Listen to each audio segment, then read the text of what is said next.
روایات اور مختلف اسناد کے ساتھ ہمارے تک پہنچے، لیکن تعداد کہیں زیادہ ہے، لیکن ہمارے تک حضور کے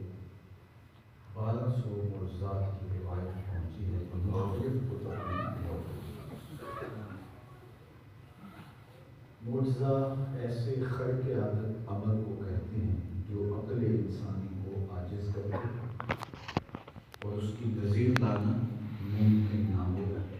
اعلان نبوت کے بعد نبی سے ظہور پذیر ہو۔ میرے اور آپ کے آقا و مولا حضور ختمی المرتبت صلی اللہ علیہ وآلہ وسلم کے سینکڑوں معجزات میں سے سب سے بڑا معجزہ معجزہ قرآن ہے، اور دوسرا بڑا معجزہ معراج ہے۔ معراج قرآن مجید کی صریح نص سے ثابت ہے۔ سورہ بنی اسرائیل کی پہلی آیت اسی عنوان پر، اسی مضمون پر مشتمل ہے۔ سبحان الذی اسریٰ بعبدہ لیلا من المسجد الحرام الی المسجد الاقصی الذی بارکنا حولہ لنریہ من آیاتنا انہ هو السمیع البصیر۔ تو علماء کہتے ہیں کہ مسجد حرام سے مسجد اقصی تک حضور علیہ السلام کا جو سفر معراج ہے، اس کا انکار کرنا قرآن مجید کی صریح واضح نص کا انکار ہوتا ہے، لہذا اتنے حصے کا انکار کفر ہے۔ اس کے بعد مختلف احادیث سے تقریباً 30 اصحاب سے روایات مروی ہیں معراج النبی صلی اللہ علیہ وسلم کے حوالے سے، تو ان کا انکار گمراہی ہے اور منکر دال مدل فاسق اور گمراہ ہے۔ مولا جیون رحمۃ اللہ تعالیٰ علیہ نے اسی آیت کریمہ کے تحت تفسیرات احمدیہ میں اس پر گفتگو فرمائی، اور بھی علماء نے اس پر تفصیلی گفتگو فرمائی کہ مطلقاً معراج کا انکار اور مسجد حرام سے لے کے مسجد اقصی تک کے سفر کا انکار کفر ہے، اور اس کے بعد کے سفر کا انکار گمراہی ہے، اور منکر دال مدل گمراہ اور فاسق ہے، خود بھی گمراہ ہے اور ان کو بھی گمراہ کرنے والا ہے۔ یہ سفر کب ہوا؟ علماء کی آراء تاریخ کے حوالے سے مختلف ہیں۔ ہجرت سے 3 سال پہلے ہوا یا 7 سال پہلے ہوا، یا کچھ اور تاریخ تھی اس میں۔ رجب کے مہینے میں پیدا ہوا، شوال میں ہوا، ذوالحج میں ہوا، یا یہ کسی اور ماہ میں ہوا، اس کے بارے میں بھی اختلاف ہے، لیکن زیادہ علماء نے کہا کہ 27 رجب المرجب کو،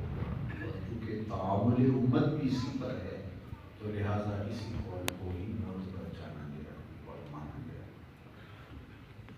بہرحال اس سے کوئی فرق نہیں پڑتا کہ اس کی تاریخ کیا تھی یا اس کا سال کیا تھا۔ یہ موضوعات تاریخ کے جاننے والوں کے لیے بہت اہمیت کے حامل رکھتے ہیں، لیکن ایمانیات سے اس کا تعلق نہیں ہے، اس لیے کہ کسی تاریخ کو بھی ہوا، کسی دن کو بھی ہوا، کسی مہینے اور کسی سال کو بھی ہوا، واقعہ وقوع پذیر ہوا، تو جو اس کا انکار کرے گا تو وہ منکر کہلائے گا، اور پھر کس حصے کا انکار، کس درجے کا انکار اور کس طرح کا انکار کیا شرعی حکم بنتا ہے، یہ ایک الگ بحث ہے۔ حضرت علامہ سعد الدین تفتازانی رحمۃ اللہ تعالیٰ علیہ نے شرح عقائد نسبیہ کے اندر فرمایا کہ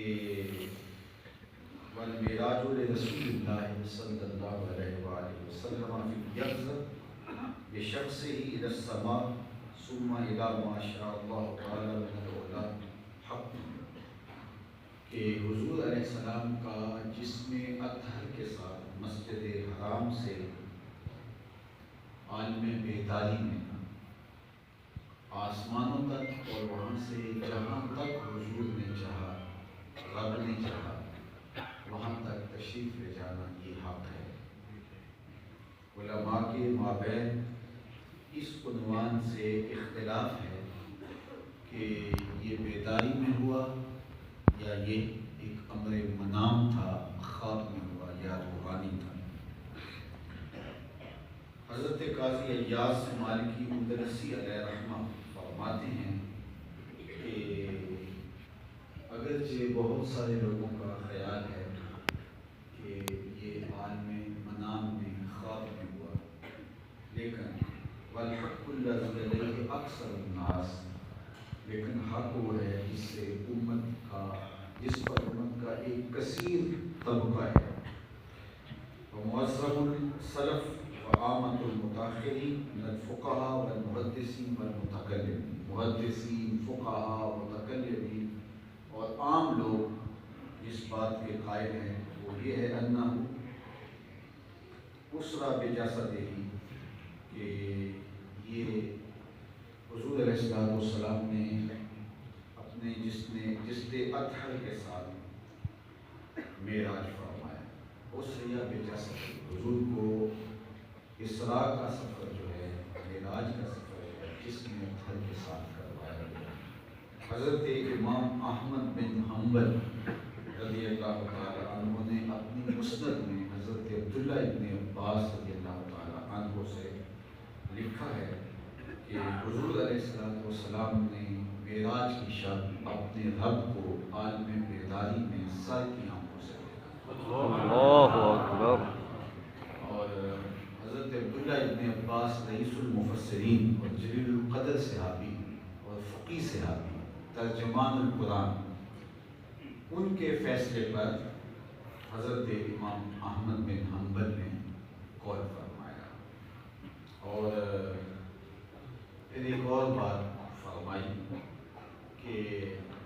اگر یہ امر منام ہوتا، خواب میں حضور نے معراج کا یہ قصہ ملاحظہ کیا ہوتا تو لوگ اس کا انکار نہ کرتے، کیونکہ انکار خوابوں کا نہیں کیا جاتا۔ اگر میں اور آپ یہ دعویٰ کریں کہ ہم گزشتہ شب سوئے تھے اور آسمان سے تارے توڑتے رہے اور سورج کے ساتھ ہم کھیل کود کرتے رہے اور چاند کے اندر ہم سیر کرتے رہے، تو خواب کا لفظ آنے سے ہی انکار ختم ہو جائے گا، لوگ کہیں گے یہ ممکن ہے۔ لیکن جاگتے ہوئے اگر ہم 50 فٹ بھی اوپر جانے کی بات کریں تو اس پر بھی لوگ کہیں گے یہ کیسے ممکن ہے کہ آپ زمین سے 50 فٹ اوپر اڑے ہیں، جبکہ چاند پر، سورج پر، ستاروں پر جانے کی بات اگر خواب میں ہوگی تو کوئی انکار نہیں۔ تو حضور علیہ السلام کا یہ سفر مسجد حرام سے مسجد اقصیٰ تک اور پھر اس سے آگے، اس کا جو انکار ہوا تو اس کی وجہ سیدھی سیدھی یہ ہے کہ حضور نے عالم بیداری میں جانے کی بات کی تھی۔ اگر خواب میں جانے کی بات ہوتی تو انکار نہ کیا جاتا، بلکہ فرماتے ہیں کہ کچھ لوگ جو کہ ابھی نئے نئے اسلام لائے تھے، اس واقعہ کے بعد وہ ارتداد کا راستہ اختیار کر گئے، اسلام سے منحرف ہو گئے کہ یہ بہت عجیب غریب بات ہے جو ہماری سمجھ میں نہیں آتی۔ تو آج کی تاریخ میں بھی کسی خواب کی وجہ سے کوئی مرید پیر سے دور نہیں ہوتا، چاہے جائے کہ امتی نبی سے دور ہو جائے، تو یہ خواب کی بات نہیں تھی، عالم بیداری کی بات تھی۔ اور اس پر پھر مختلف روایات موجود ہیں، جنہوں نے حضور علیہ السلام سے مختلف سوال کیے۔ اس پر ایک روایت میں آپ کے سامنے رکھنا چاہتا ہوں جو معراج کے بعد میں علماء نے بیان کی ہے کہ اللہ کے محبوب علیہ السلام نے جب معراج کے حوالے سے بات کی، حضرت جابر رضی اللہ تعالیٰ عنہ سے یہ روایت مروی ہے اور صحیح بخاری میں ہے اور صحیح مسلم میں ہے کہ فرمایا کہ انہ سمع رسول اللہ صلی اللہ علیہ وآلہ وسلم یقول، حضرت جابر رضی اللہ تعالیٰ عنہ فرماتے ہیں کہ یہ بات میں نے خود رسول کریم صلی اللہ علیہ وآلہ وسلم کو فرماتے ہوئے سنی۔ آپ فرماتے تھے لما کذبتنی قریش، جب میں نے معراج کی کہانی لوگوں کے سامنے رکھی تو انہوں نے تکذیب کی. قمت فی الحجر فجر اللہ لی بیت المقدس. طویل قصہ ہے. انہوں نے کہا کہ اگر آپ مسجد اقصی کو دیکھا ہے تو ہم جانتے ہیں کہ آپ کبھی زندگی میں مسجد اقصی میں نہیں گئے، تو ہم اس کی نشانیاں آپ سے پوچھتے ہیں، تو آپ اس کی نشانیوں کے حوالے سے ہمیں کچھ بتا سکتے ہیں. تو فرماتے ہیں کہ انہوں نے وہ نشانیاں پوچھنا شروع کر دی جس تفصیل سے میں نے مسجد اقصی کو نہیں دیکھا تھا. تو فرمایا کہ پھر کیا ہوا. فرماتے ہیں کہ قمت فی الحجر فجر اللہ لی بیت المقدس، میں حرم میں کھڑا تھا تو اللہ نے میرے لیے مسجد اقصی کو روشن کر دیا. فطفقت اخبرهم عن آیاتہ وانا انظر الیہ. فرمایا وہ پوچھتے جاتے تھے، میں دیکھتا جاتا تھا اور بتاتا چلا جاتا. سبحان اللہ. اللہ اچھا مجھے ایک بات بتاؤ، اس حدیث کا فہم، وہ کچھ لوگ کہتے ہیں کہ ہو سکتا ہے خواب میں دیکھا ہو اور اب انہوں نے پوچھا ہو تو اب حضور کو اللہ نے یہ یوں بتا دیا. میں ان سے ایک سوال کرتا ہوں، جو خواب میں دیکھا تھا اس کا وہ پوچھ رہے ہیں اور حضور اب جاگتے ہوئے ان کو بتا رہے ہیں. فرمایا میں یہاں کھڑا تھا اور اس کو دیکھتا جاتا تھا تو بتاتا چلا جاتا. چلو آپ کی بات مان لیں کہ حضور نے خواب میں دیکھا تھا تو اب جو دیکھ کر کے بتا رہے ہیں.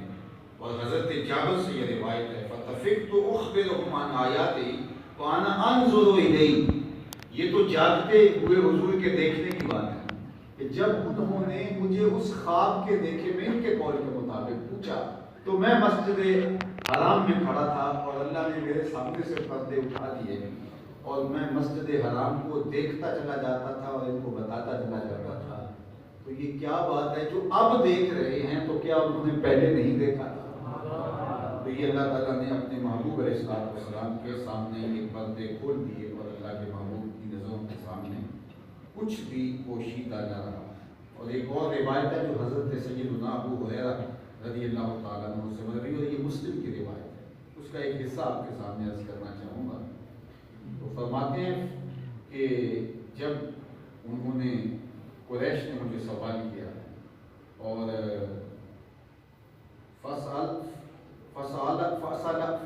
فسالتنی ان اشیاء من بیت المقدس، بیت المقدس کے حوالے سے ایسی چیزوں کے بارے میں مجھے سوال کیا کہ لم اثبتھا، کہ میں ان کو اس نظر سے اس انداز سے تو نہیں دیکھا تھا. فقربت قربۃ ما قربت مثلہ قط. فرمایا کہ مجھے اتنی تکلیف ہوئی ان کے ان سوالوں پر کہ مجھے اس سے قبل اتنی تکلیف کسی کے سوال پر ہوئی کہ انہوں نے ایسی ایسی باتیں، اس کے کیل کتنے ہیں، قبضے کتنے ہیں، کھڑکیاں اور بالے کتنے ہیں، تو اس طرح کے انہوں نے سوال شروع کر دیے. فرماتے ہیں فرفع اللہ لی انظر الیہ، تو اللہ نے میری آنکھوں کے آگے سے پردے اٹھا دیے اور میں مسجد اقصی کو دیکھتا چلا جاتا تھا اور بتاتا چلا جاتا تھا. یہ تو عالم بیداری میں تھا. اللہ اکبر اللہ اکبر. ما یسالونی عن شیء الا انباتهم بہ، اور جو وہ مجھے پوچھتے چلے جاتے تھے وہ میں ان کو بتاتا چلا جاتا تھا. یار جس کی تصدیق کے لیے پردے اٹھا دیے گئے تو کیا وہ خواب ہوگا یا حقیقت ہوگا؟ مسجد حرام میں اللہ کے محبوب علیہ السلام نے یہ کھڑے ہو کر کے سارے منظر ان کے سامنے بیان فرما دیا. تو فرمایا کہ یہ عالم بیداری میں اللہ کے محبوب علیہ السلام نے معراج کیا. اب کچھ لوگوں کا خیال ہے، اب ان میں بھی بڑے جلیل قدر لوگ ہیں جو عالم منام میں دیکھنے کی بات کرتے ہیں. تو اس پر علماء نے کہا کہ حضور علیہ السلام نے ایک نہیں کئی معراج کیے. امام عبد الوہاب شارانی نے فرمایا کہ حضور نے 34 مرتبہ معراج کیا. اللہ اس میں سے 33 عالم رویا کے تھے اور ایک حضور نے جسم اور روح کے ساتھ فرمایا. اور یہاں انہوں نے بہت خوبصورت بات لکھی کہ فتح مکہ سن 8 ہجری کے اندر فتح ہوا تھا، لیکن اللہ کے محبوب علیہ السلام نے سن 6 ہجری کے اندر مکہ المکرمہ کو فتح ہوتے دیکھا تھا. تو ایک مرتبہ حضور نے فتح مکہ عالم خواب میں دیکھا اور پھر فتح مکہ عالم بیداری میں ہوا. تو کہا جس طرح یہ واقعہ ہوا حضور علیہ السلام کا معراج عالم بیداری میں بھی ہوا اور عالم خواب میں. کیونکہ جو خواب میں بات کرتے ہیں وہ حضرت ام المومنین سیدہ عائشہ رضی اللہ تعالی عنہا ہیں، اور وہ فرماتی ہیں کہ معراج کی شب میں نے حضور کے جسم کو حضور کے بستر سے الگ نہیں پایا. اور ظاہر ہے حضرت عائشہ رضی اللہ تعالی عنہا حضور کے بستر کی جو گواہی دے رہی ہیں تو یہ مکے کا واقعہ ہو نہیں سکتا. وہ تو مدینے میں حضور کے حجرہ کرسی میں ہیں، تو وہ کسی اور چیز کی بات روایت کر رہے ہیں. اور دوسرا حضرت امیر معاویہ رضی اللہ تعالی عنہ سے مروی ہے، اور حضرت امیر معاویہ رضی اللہ تعالیٰ کو فتح مکہ کے بعد ایمان لائے، اور یہ ہجرت سے 3 سال قبل واقعہ معراج ہوا. لہٰذا ام المومنین حضرت سیدہ عائشہ رضی اللہ تعالیٰ عنہ اور حضرت سیدنا امیر معاویہ رضی اللہ تعالیٰ عنہ کا قول جو ہے وہ کسی اور واقعہ کی طرف جو ہے وہ اشارہ کر رہا ہے، جبکہ جو واقعہ معراج عالم بیداری میں ہوا ہے وہ مکی زندگی میں ہوا ہے. اور یہ واقعہ حضور علیہ السلام کی ہجرت سے تقریباً 3 سال پہلے یا اس سے بھی کچھ پہلے کی تواریخ بعض نے بیان کی ہے، تب واقعہ ہوا ہے. لہٰذا حضور عالم بیداری میں معراج کیا ہے، اور اللہ کے محبوب علیہ السلام کا واقعہ معراج قرآن نے جس اہتمام سے بیان کیا اور جس شان و شوکت سے بیان کیا تو خوابوں کو اس شان کے ساتھ اس انداز سے بیان نہیں کیا. اور اگر کرنا مقصود ہو تو پھر بعد میں اس کی تعبیر بیان ہو، جس طرح سورہ یوسف کے اندر حضرت یوسف علیہ السلام کا خواب بیان ہوا اور پھر اس واقعہ کی تکمیل بیان فرمائی، اس خواب کی پھر تعبیر بیان ہوئی. یا آبات ھذا تعبیر رؤیا من قبل، میرے باپ یہ ہے اس خواب کی تعبیر جو میں نے بہت پہلے دیکھا تھا. تو یہ کوئی خواب نہیں تھا کہ اس خواب کو بیان کر کے تعبیر کے بغیر ہی ادھورا چھوڑ دیا ہو، بلکہ اللہ کے محبوب علیہ السلام نے سر کی آنکھوں سے اور اپنے جسم و روح کے ساتھ معراج کا جو ہے یہ منظر نامہ دیکھا. اب اس کے حوالے سے بہت تفصیلات کتب حدیث میں موجود ہیں، اور اہل علم نے اس پر اتنے خوبصورت نقطے بیان فرمائے ہیں کہ اس پر ایک نہیں کئی نشستیں درکار ہیں، پھر بھی اس کا حق ادا نہ ہو. لیکن آج کی نشست میں معراج النبی کے حوالے سے جو 30 اصحاب نے احادیث روایت کی ہیں ان میں سے ایک صحابی ہیں حضرت مالک بن صعصع رضی اللہ تعالی عنہ، جن کی روایت کردہ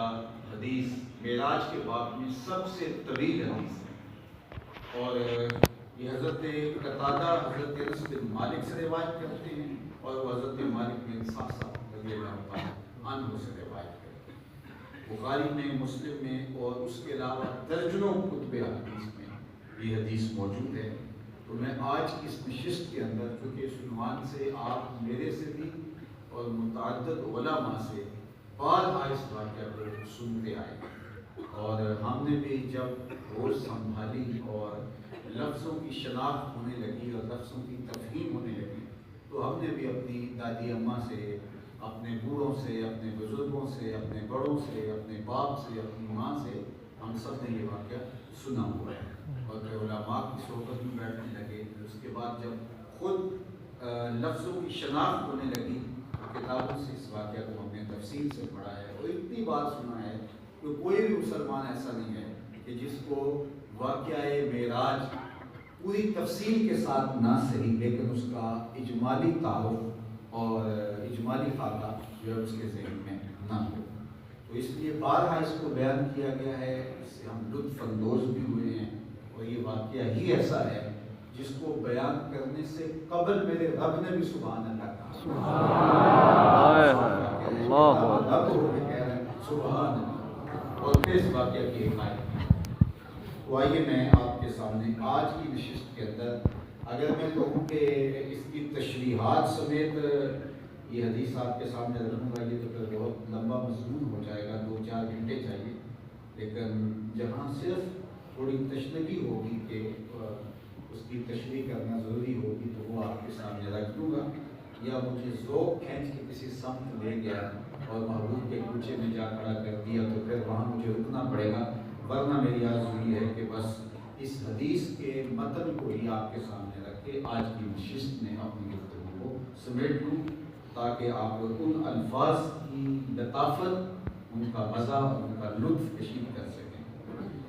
حضرت قتادہ رضی اللہ تعالیٰ عنہ حضرت انس بن مالک رضی اللہ تعالیٰ عنہ سے روایت کرتے ہیں، اور وہ حضرت مالک بن صعصع رضی اللہ تعالیٰ عنہ سے روایت کرتے ہیں۔ ان نبی اللہ صلی اللہ علیہ وآلہ وسلم حدثهم، اور حضرت مالک بن صعصع کہتے ہیں کہ میں خود بیان نہیں کر رہا، یہ مجھے حضور نے بیان کیا، روایت حضور کی بیان کرتا ہے، یعنی اللہ کے محبوب نے بیان کیا۔ ظاہر واقعہ ہے معراج کے راوی حضور ہی ہیں، دیکھا انہوں نے تھا تو بیان بھی انہوں نے کرنا تھا، تو ان سے جن 30 اصحاب نے آگے روایت کیا، سنا تو بہت سارے لوگوں میں تھا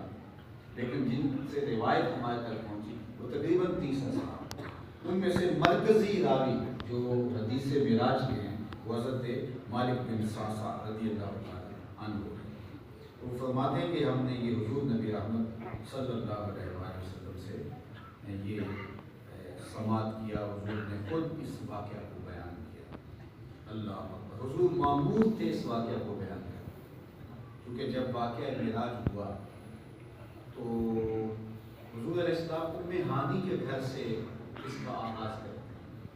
جو حضور کی چچا زاد ہمشیرہ تھے، تو وہ سب سے پہلے حضور نے ان کو ہی بیان کیا۔ تو انہوں نے کہا تھا کہ آپ یہ بیان نہ کیجیے، اس لیے کہ کافر اس کو ماننے سے انکار کر دیں گے اور اس پر جو ہے وہ مذاق اڑائیں گے، لیکن اللہ کے محبوب علیہ السلام اس کو بیان کرنے پہ معمور تھے۔ تو 2 ماہ لگتے ہیں، ایک ماہ جاتے ہوئے لگتا ہے، ایک ماہ آتے ہوئے لگتا ہے، تو اگر کوئی کہے کہ میں چھو کے بھی آیا ہوں تو کم از کم 2 ماہ تو لگنے چاہیے، تو ایک رات میں کیسے ممکن ہے؟ سمجھا لوہا گرم ہو گیا، اب چوٹ ٹھکانے پہ بیٹھ جائے، تو کہا کہ جس کا کلمہ تم پڑھتے ہو تو انہی کا یہ دعویٰ ہے، فرمایا لئن قالہ فقط صدق فاصدق، ہائے ہائے اللہ، میں اس کی تصدیق کروں گا، اس سے بھی عجیب بات کہیں تو ہم وہ بھی مان لیتے ہیں۔ انہوں نے جس رب کا تصور دیا اور اس پر ایمان و ایقان ہمیں نصیب ہوا، وہ تو تصور کی حدود سے بڑا ہے، ہم نے اس کو مان لیا، یہ کیا ہوا؟ فَبِذَلِكَ سُمِّيَ صِدِّيقٌ، علماء نے کہا اس وجہ سے ان کا نام صدیق پڑ گیا، انہوں نے واقعہ معراج کی تصدیق کر۔ تو حضرت نبی رحمت صلی اللہ علیہ وسلم نے خود اس واقعہ کو بیان کیا۔ ان لیلۃ اسری بی بینما انا فی الحتیم، حضور نے فرمایا میں حتیم میں تھا۔ اللہ اکبر، حتیم کون سی جگہ ہے؟ کعبۃ اللہ کی اگر آپ لوگوں میں سے جس نے زیارت کیا اس کے سامنے تو وہ نقشہ حتیم کا آگے ہوا، اور جنہوں نے نہیں بھی کعبۃ اللہ کی زیارت کی وہ بھی جانتے ہیں کہ کعبۃ اللہ کے ایک طرف کعبۃ اللہ کی جو شمالی سمت ہے وہاں ایک چھوٹی دیوار ہے، دائرہ ہے، اصل وہ جگہ بھی کعبۃ اللہ کی تھی، اس کو حتیم کہتے ہیں۔ جب سیلاب کی وجہ سے ایک دفعہ کعبۃ اللہ کی عمارت منہدم ہو گئی تو قریش نے یہ فیصلہ کیا کہ ہم اس کو تعمیر کریں گے، لیکن اس پر کوئی لوٹ مار کا پیسہ، حرام کا پیسہ نہیں لگائیں گے، پیسہ 100% حلال کا لگائیں گے، کیونکہ اللہ کے گھر کی تعمیر ہے۔ تو ان کے پاس اتنا پیسہ جمع نہ ہو سکا کہ پورے گھر کی تعمیر کر سکے، تو پھر اتنا حصہ چھوڑنا پڑا کہ پھر کبھی تعمیر کریں گے۔ تو ایک جہاز غرق ہوا تھا جدے میں، تو اس کی لکڑی خریدی، اور باقوم نامی ایک نجار تھا، کاریگر تھا لکڑی کا، جس کو ٹھیکہ دیا اور پھر کعبۃ اللہ کی تعمیر کی۔ اور یہ اتنی جگہ چھوڑنے کے لیے پھر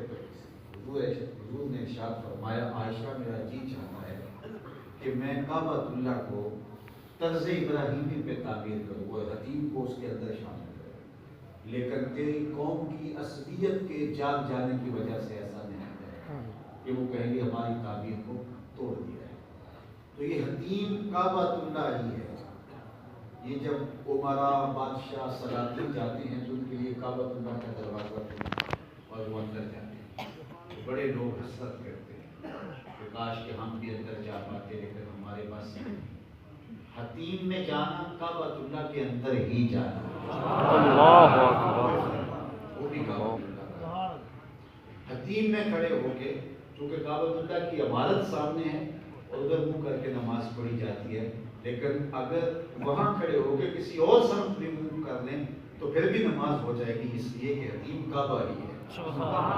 تو حتیم کے اندر حضور لیٹے ہوئے تھے، اللہ اکبر، جس کا بچھونا حتیم کعبہ ہے، نبی کی عظمت کی کیا کہانی ہے، اللہ۔ وربما قال فی الحجر، اور کبھی بعض روایات میں ہجر کے لفظ ہے، یہ بھی اسی کے قریب کا مقام، مستجعن میں لیٹا ہوا تھا، اس اتانی آتی کہ کوئی آنے والا ہے۔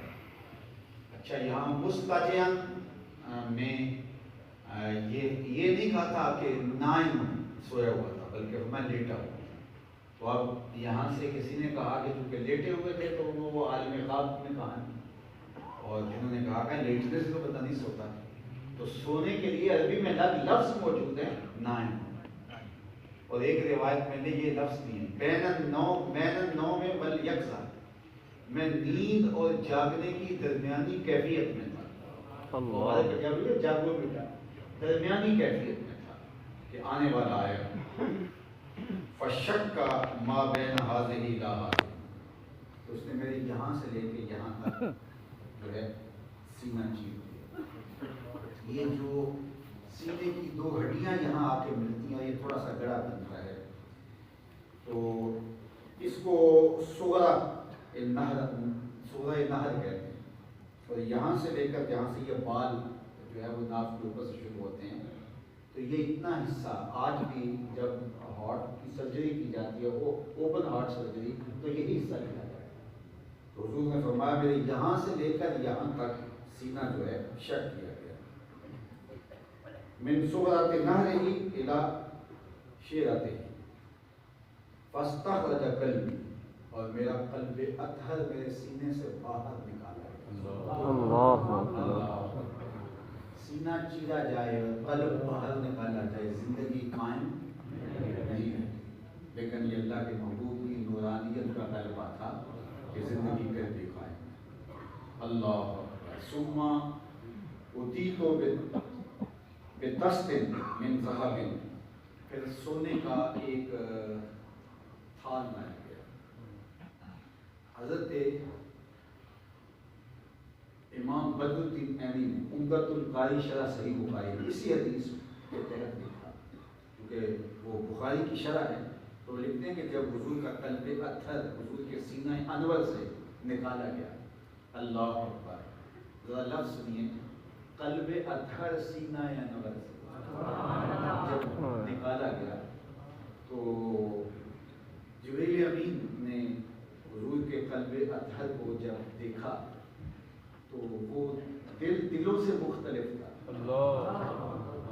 حضور کا قلب اطہر باقی لوگوں کے دل کی طرح نہیں تھا، حضور کا قلب اطہر نرالا تھا، انوکھا تھا۔ اعلیٰ حضرت عظیم البرکت امام اہل محبت امام شاہ احمد رضا خان فاضل بریلوی نے قصیدہ سلامیہ لکھا ہے، جو عموماً ہمارے ہاں نماز جمعہ کے بعد بطور سلام پیش کیا جاتا ہے، مصطفیٰ جان رحمت کے لاکھوں سلام۔ تو اس میں حضور کے ایک ایک عضو بدن کی مدد کی گئی، جس کے آگے سر سربراہ خمر ہے، جس کے آگے سر سربراہ خمر ہے، اس سر تاج رفعت پہ لاکھوں سلام۔ پتلی پتلی گلے قدس کی پتیاں، لبوں کی نزاکت، آج جس سمت اٹھے غنی کر بے موج بحر سماحت لاکھوں سلام، جس کو بارے دو عالم کی پرواہ نہیں، ایسے بازو کی قوت، ایک ایک عضو کا تذکرہ۔ حضور کی آنکھوں کا تذکرہ، اللہ اکبر، حضور علیہ السلام کے لبہائے نور کا تذکرہ، حضور کے خدین کا تذکرہ، ایک ایک عضو بدن کا قصیدہ میرے امام نے، لیکن جب بات دل پہ پہنچی قلم رک گیا، بولے اب کیا لکھا، اللہ اکبر، لیکن پھر کیا لکھا، کمال کر دیا، دل سمجھ سے بھرا، جب دل پہ آئے تو اعلیٰ حضرت رک گئے، قلم بھی رک گیا، ہمارے قلم آگے چلے نہیں رہے، تو پھر کہا کہ جب لکھا جاتا ہے تو پہلے سوچا جاتا ہے، سوچ پیدا ہوتی ہے تو ہاتھ میں جنبش آتی ہے اور پھر لفظ ترتیب پاتے ہیں۔ اب قلم ہاتھ میں پکڑا ہے اور قلم کاغذ پہ سجدے کر رہا ہے، لیکن آگے چل نہیں رہا، تو کیا لکھے، دل سمجھ سے بھرا مگر یوں کہوں، دل سمجھ سے بھرا مگر یوں کہوں، گنچائے راز وحدت پہ لاکھوں سلام، گنچائے راز وحدت پہ لاکھوں سلام۔ اب حضور کا قلب اطہر جب سینہ انور سے نکالا گیا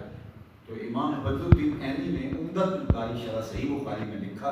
کہ حضور کے دل کو دیکھ کے جبریل اش کر اٹھے اور کہنے لگے واہ واہ قلب سدید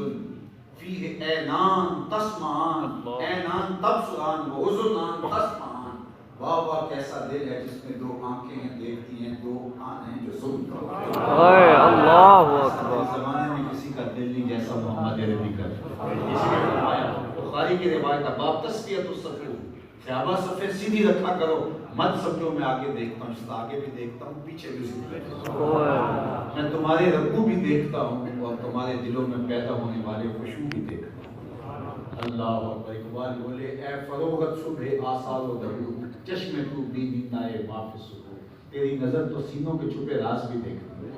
اللہ، حضور کے قلب اطہر کے اندر آنکھیں بھی ہیں اور دو کان بھی ہیں، تو حضور کا قلب اطہر نکالا، وہ ایک سونے کی تشتری جس میں رکھا گیا، مملوءۃ ایمانا، جو ایمان سے بھری ہوئی تھی، اللہ اکبر، اس میں نور ایمان بھرا ہوا تھا، فغسل قلبی، تو میرے دل کو غسل دیا گیا، اور ایک روایت میں مائے زمزم سے میرے دل کو غسل دیا گیا، اللہ اکبر۔ اور پھر اس کے بعد ثم غشی ثم اعیذ، ثم اعیذ، پھر اس کے اندر وہ جو ایمان کا نور تھا، پہلے ہی دل نور تھا لیکن نور لا نور کر دیا، ایمان کی روشنی اور بھر دی اور پھر وہی رکھ دیا گیا، اللہ اکبر۔ اور ایک روایت میں یہ ہے کہ فشکا من النہر الی مراکل البطن، یعنی یہاں بطن شروع ہوتا ہے ناف سے اوپر تو یہاں تک، ثم غسل البطن بماء زمزم، پھر میرے جو اندر کا حصہ تھا بطن کا اس کو بھی مائے زمزم سے دھویا گیا، ثم مولیا حکمتا و ایمانا، پھر اس کو حکمت اور ایمان سے بھر دیا گیا، ثم اتیت بدابۃ، پھر ایک جانور لایا گیا، دون البغل و فوق الحمار، اللہ اکبر، جو گدھے سے قد میں بڑا تھا اور خچر سے قد میں تھوڑا سا چھوٹا تھا، اللہ اکبر۔ اور یہاں صاحب میقات نے گفتگو کی اور پھر آگے قیلہ سے کہا کہ الصح انہ کان معد لرکوب الانبیاء، کہا کہ جو سواریاں اللہ تعالیٰ نے بنائی ان میں سے ایک سواری براق ہے، براق کو اللہ نے بنایا ہی پیغمبروں کی سواری کے لیے، تو وہ جو ہے وہ ایک جانور لایا گیا جو گدھے سے کچھ بڑا تھا اور خچر سے چھوٹا تھا، ابیض اور سفید رنگ کا تھا، یقال لہ البراق، جس کا نام براق تھا، یدع خطوہ عند اقصی طرفہ، جہاں اس کی نظر جاتی تھی وہاں اس کا قدم جاتا تھا، اس کی رفتار اتنی تیز تھی، اللہ اکبر۔ میں اور آپ سر سے لے کر پاؤں تک خاکی، ہمارا بدن خاکی، ہمارا جسم خاکی، ہمارے اعضاء بدنیاں خاکی، ہماری دو آنکھیں ہیں نور لیکن وہ بھی ساری نور نہیں ہیں، وہ بھی خاکی ہیں، ان میں دو سیاہ دائرے ہیں وہ بھی سارے نور نہیں ہیں، وہ بھی خاکی نہیں ہیں، ان دو سیاہ دائروں کے اندر 2 نقطے ہیں نور کے، صرف 2 نقطے، 6 فٹ کے قد میں 2 آنکھیں، آنکھوں میں 2 سیاہ دائرے، 2 سیاہ دائروں کے اندر چھوٹے چھوٹے 2 نقطے، اللہ اکبر، ان 2 نقطوں میں نور ہے، اور ہم نظر اٹھائیں تو پہلے آسمان تک چلی جاتی ہے، دوسرے آسمان کے ستارے بھی دیکھیں، اللہ اکبر۔ یہ کس کی نظر ہے؟ جس کے 6 فٹ کے قد میں صرف 2 نقطے نور ہیں، اور جو کھروں سے لے کر سینگوں تک نور تھا، اس کی نظر کا عالم کیا ہوگا، اور جہاں اس کی نظر جاتی تھی وہاں اس کا قدم جاتا تھا، کیا سریع و رفتار تھا، اور اتنی سریع و رفتار سواری کو سنبھالنا یہ کسی شاہ سوار کا کام نہیں ہو سکتا، اللہ۔ تو فرمایا کہ فَحُمِلْتُ عَلَيْهِ، مجھے اس کے اوپر سوار کیا گیا، فَانْطَلَقَ بِي جبریل، تو جبریل امین مجھے اس سے لے کر کے آگے بڑھا۔ حدیث بہت طویل ہے لیکن اس کے باوجود بھی اس میں اختصار ہے۔ یہاں مسجد اقصیٰ کی کہانی چھوڑ دی گئی، یہاں بیان نہیں کی گئی، اور وہ قرآن مجید میں سری نص کے اندر بیان فرمائی گئی۔ تو حتی اتی السماء الدنیا، یہاں تک کہ آسمان آ گیا، تو فاستفتح، تو جبریل نے دستک دی۔ آج کے فلاسفہ کہتے ہیں کہ آسمان میں خلق و التیام ممکن نہیں ہے، یعنی آسمان جس میں بسیط ہے، جس میں باہر کی شکل ہے اور اس کے اندر ٹوٹ پھوٹ نہیں ہو سکتی، لیکن ہمارے دینی نقطۂ نظر سے آسمان کے اندر خلق و التیام بھی ہو سکتا ہے اور دروازے لگا ہے۔ حضرت آدم علیہ السلام جب جنت سے زمین پر آئے ہیں تو اس وقت جو جانے میں رکاوٹ ہے وہ آنے میں بھی تو ہوگی نا، حضرت آدم آ سکتے ہیں، حضرت عیسیٰ آسمان پہ گئے ہیں، جبریل روز آتا جاتا رہا، فرشتے آتے جاتے رہتے ہیں، ملک الموت بھی آتا جاتا رہتا ہے، یہ کسی کے لیے رکاوٹ نہیں بنتی، یہ رکاوٹ صرف میرے حضور کے لیے کھڑی ہے۔ تو دروازے جنت آسمانوں کے ہیں، تو جبریل نے جا کے دروازے کو کھٹکھٹایا، دستک دی، فقیل من ھذا، اندر سے آواز آئی کون؟ قال جبریل، جبریل نے کہا میں جبریل، قیل ومن معک، کہا تمہارے ساتھ کون ہے؟ قال محمد صلی اللہ علیہ وسلم، قیل وقد ارسل الیہ، تو کہا کہ آپ کو ان کی طرف بلاوا دے کر بلانے کے لیے بھیجا تھا، آپ ان کو لے کر آئے ہیں؟ قال نعم، کہا جی، قیل مرحبا بہ فنعم الوجیء جاء، کہا واہ واہ خوش آمدید، آنے والے خوش آمدید، تیرا آنا مبارک۔ ففتح، تو دروازہ جو ہے وہ کھول دیا گیا، فلما خلصت فاذا فیہ آدم، کہا جب میں دروازے سے آگے گزرا تو آدم کھڑے تھے، وہاں آدم موجود تھے علیہ السلام، ابو البشر انسانیت کا نقطۂ آغاز، فقال ھذا ابوک آدم، تو جبریل نے کہا یہ آپ کے جد امجد حضرت آدم علیہ السلام ہیں، فسلم علیہ، ان کو سلام کیجیے، وسلمت علیہ، تو میں نے آدم کو سلام کیا۔ اچھا، میں نے کہا تھا کہ میں کوشش کروں گا کہ تشریح نہ کروں، حدیث ابھی کافی لمبی ہے تو طویل ہے، لیکن پھر کبھی رکنا پڑتا ہے۔ حضور تشریف لائے تو مسجد اقصیٰ میں نبیوں کی امامت کروائی اور سارے نبی یہاں موجود تھے، اور اب جب دروازہ کھلوایا گیا تو آگے آدم پہلے موجود تھے، تو کیا انبیاء میں آدم علیہ السلام نہیں پہنچے تھے؟ تو اس کی تاریخ پڑھے تو آدم علیہ السلام وہاں موجود ہیں، اب یہاں آدم علیہ السلام پہلے وہاں موجود ہیں، تو کیا حضرت آدم علیہ السلام سریع و رفتار ہو گئے؟ حضور سے بھی زیادہ تیز رفتار تھے کہ پہلے پہنچ کے نہیں؟ حضرت آدم نبوت کی طاقت سے گئے ہیں، حضور تو اپنی طاقت سے بھی جا ہی نہیں رہے، یہ تو سواریوں پہ جا رہے ہیں، اللہ اکبر، اور سواری کی طاقت اور رفتار جتنی بھی زیادہ ہو نبوت کی طاقت کا مقابلہ نہیں کر سکتی، اس لیے پیغمبر پہلے پہنچے۔ حضرت آدم علیہ السلام نے پہلے جا کر کے، ایسا ہوتا ہے کبھی ہم بھی کرتے ہیں، کوئی مہمان آئے تو اس کو باہر سے لینے جاتے ہیں، جو ہے وہ بائی پاس پہ لینے جاتے ہیں، اور اس کو وہاں ہاتھ ڈال کر کے تو پہلے آگے یہاں کے پھر دوبارہ آگے کھڑے ہوتے ہیں، بار بار اس کا استقبال کرنے کو جی چاہتا ہے، اگر مہمان عزیز ہو تو پھر بار بار اس کا استقبال کرنے کو جی چاہتا ہے۔ تو یہاں بھی کھڑے تھے، اور حضرت موسیٰ کی کہانی اگر آپ دیکھیں تو وہ بھی آسمان پہ ملے گے، اور جنت جو ہے وہ مسجد اقصیٰ میں بھی کھڑے تھے، اور اس سے قبل بھی مررت بقبر موسیٰ، میں حضرت موسیٰ کی قبر کے قریب سے گزرا جب مسجد اقصیٰ میں جا رہے تھے، تو میں نے حضرت موسیٰ کو دیکھا کہ وہ اپنی قبر میں کھڑے ہو کے نماز پڑھ رہے تھے۔ یہاں نماز پڑھتا ہوا چھوڑا، آگے گئے تو وہاں موجود تھے، وہاں چھوڑا آگے گئے تو وہاں موجود تھے۔ اللہ اکبر۔ تو حضور سے سریع رفتار نہیں ہے، بلکہ حضور تو سواریوں پہ جا رہے ہیں اور وہ اپنی نبوت کی رفتار سے جا رہے ہیں۔ تو سلام پیش کیا، فرد السلام، تو انہوں نے سلام کا جواب دیا، ثم قال مرحبا بالابن الصالح والنبی الصالح، انہوں نے کہا کہ پاک فرزند اور پاک نبی کو میرا سلام دو۔ ثم صعد بی حتی اتی السماء الثانیہ، پھر مجھے اوپر لے جایا گیا، دوسرا آسمان آ گیا، فاستفتح، تو پھر اس کو جبریل نے دستک دی، قیل من ھذا، پوچھا کون، قال جبریل، کہا جبریل، اللہ اکبر، قیل ومن معک، تمہارے ساتھ کون ہے،